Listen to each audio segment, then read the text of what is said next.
గారికి, అడ్వైజర్ గారికి, ఈ కార్యక్రమంలో పాలు పంచుకుంటున్న ప్రింట్ అండ్ ఎలక్ట్రానిక్ మీడియా మిత్రులందరికీ హృదయపూర్వక నమస్కారం. ఈరోజు గౌరవ ముఖ్యమంత్రి రేవంత్ రెడ్డి గారి ఆధ్వర్యంలో సుదీర్ఘంగా అనేక పలు అంశాల మీద చర్చించి నిర్ణయాలు తీసుకోవడం జరిగింది. ప్రధానంగా తెలంగాణ రాష్ట్రం ఏర్పడిన తర్వాత సాధించుకున్న తెలంగాణ రాష్ట్రానికి ఆనాటి 10 సంవత్సరాలలో తెలంగాణ సాంగ్ను కూడా లేకపోతే రాష్ట్ర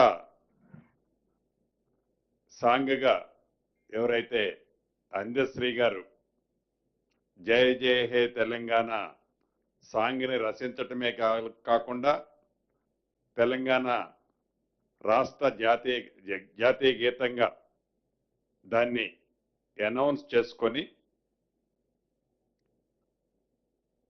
కొద్ది నెలల్లోనే వారి మధ్య అకస్మాత్తుగా మన మధ్య నుంచి దూరంగా కానరాని లోకానికి వెళ్ళటం జరిగింది. ఆ కుటుంబానికి ఈ రాష్ట్ర ప్రభుత్వం, రాష్ట్ర ప్రజలు రుణపడి ఉన్నారు. ఆ రుణాన్ని ఉడతా భక్తిగా తీర్చుకోవాలి అని ఈరోజు కేబినెట్లో వారి కుమారుడు దత్తసాయి గారికి డిగ్రీ కాలేజ్ అసిస్టెంట్ ప్రొఫెసర్గా రాష్ట్ర కేబినెట్ ఉద్యోగాన్ని ఆమోదించడం జరిగింది. అదే రకంగా ఎక్కడైతే అందశ్రీ గారి అంతిమంగా ఏర్పాటు చేసిన ఆ ప్రదేశాన్ని ఒక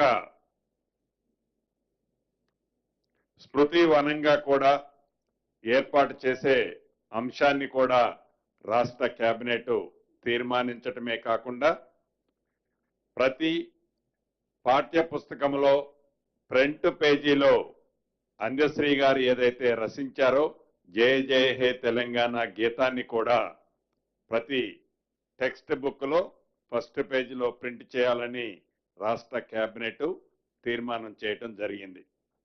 అదే రకంగా ఇంతకుముందు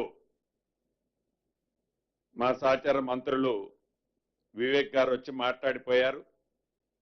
ఆ అంశానికి సంబంధించి కూడా రాష్ట్ర వ్యాప్తంగా ఉన్న 4 లక్షల మంది కార్మికులకి ఒక పూర్తి భద్రత భరోసా కల్పించే అన్ని అంశాల పట్ల డీటెయిల్ నోటు మీకు పంపించే ఉంటారు.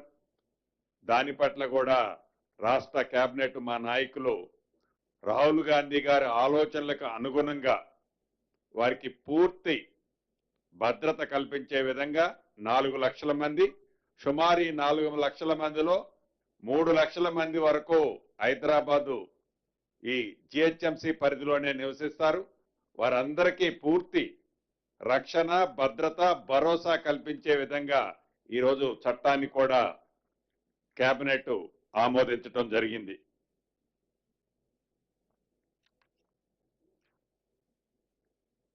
ఇక ప్రధానంగా కొన్ని నెలల నుంచి ఏదైతే కాంగ్రెస్ పార్టీ మా నాయకులు రాహుల్ గాంధీ గారి ఆలోచనలకు అనుగుణంగా బీసీలకి, బీసీ కుటుంబ సభ్యులందరికీ స్థానిక సంస్థలలో 42% రిజర్వేషన్ కల్పించి ఎన్నికలకు పోవాలని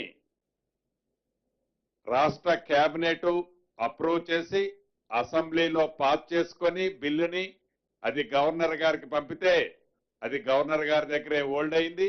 అయినా కూడా ఆర్డినెన్స్ తీసుకొచ్చి ఆర్డినెన్స్ ప్రకారం ఎలక్షన్కి పోయినప్పుడు కొంతమంది ఛాలెంజ్ చేసిన దాని ప్రకారం రాష్ట్ర హైకోర్టు దాన్ని స్టే విధించడం జరిగింది. స్టే విధించిన తర్వాత మళ్ళీ సుప్రీంకోర్టుకి ప్రభుత్వం అప్రోచ్ అవటం, ఆ కేసు సుప్రీంకోర్టులో డిస్మిస్ అయిన సంగతి కూడా మీ అందరికీ తెలిసిందే. చిత్తశుద్ధితో ఈ ప్రభుత్వం బీసీలకి 42% రిజర్వేషన్ కల్పించాలని శత విధాల ప్రయత్నం చేసిన కేంద్ర ప్రభుత్వ సహకారం లేని కారణంగా కేంద్ర ప్రభుత్వంలో ఇక్కడ నుంచి ఏదైతే రికమెండ్ చేసిన ఫైలు రాష్ట్రపతి గారి దగ్గరే హోల్డ్ అయి ఉండటం కారణం చేత కోర్టులలో కూడా ప్రభుత్వానికి వ్యతిరేకంగా నిర్ణయం వచ్చిన కారణం చేత రాష్ట్ర ప్రభుత్వం కోర్టులో ఫైట్ చేస్తూనే ఏదైతే 15th ఫైనాన్స్ కమిషన్ నుంచి రాష్ట్రానికి రావాల్సిన లోకల్ బాడీస్కి రావాల్సిన సుమారు 3,000 కోట్లు ఈ మార్చితో అవి ల్యాప్స్ అయిపోయే పొజిషన్ ఉంది. దాన్ని దృష్టిలో పెట్టుకొని పార్టీ పరంగా బీసీ సోదరులకి 42% రిజర్వేషన్లో సీట్లు అలాట్ చేస్తూ మొదట గ్రామ పంచాయతీ ఎన్నికలు నిర్వహించాలని ఈరోజు కేబినెట్ నిర్ణయించడం జరిగింది. మిగిలిన ఎంపీటీసీలు, జెడ్పీటీసీలు, అదే రకంగా మున్సిపల్ కార్పొరేషన్లు అన్నీ కూడా కోర్టులో ఒక కంక్లూజన్ వచ్చిన తర్వాతనే వాటిని నిర్ణయం తీసుకోవాలని కూడా